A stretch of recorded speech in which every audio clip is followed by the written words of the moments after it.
পরিবারের সিদ্ধান্তে গুলিবিদ্ধ শরীক ওসমান হাদিকে ঢাকা মেডিকেল কলেজ হাসপাতাল থেকে রাজধানীর এভারকেয়ার হাসপাতালে নেওয়া হয়েছে। ঢাকা মেডিকেল কলেজ হাসপাতালের পরিচালক ব্রিগেডিয়ার জেনারেল মোহাম্মদ আসাদুজ্জামান এই তথ্য নিশ্চিত করেন।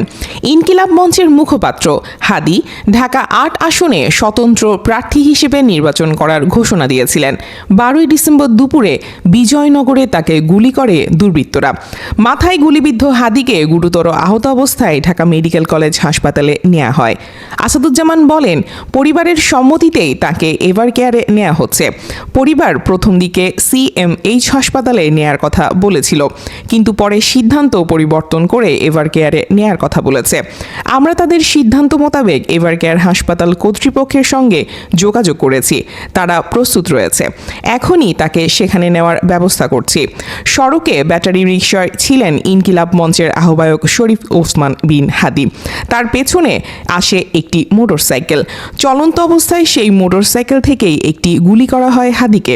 গুলিটি হাদির কানের পাশ দিয়ে মাথায় বিদ্ধ হওয়ায় জীবন শঙ্কার কারণ হয়ে দাঁড়িয়েছে বলে জানিয়েছেন চিকিৎসকেরা।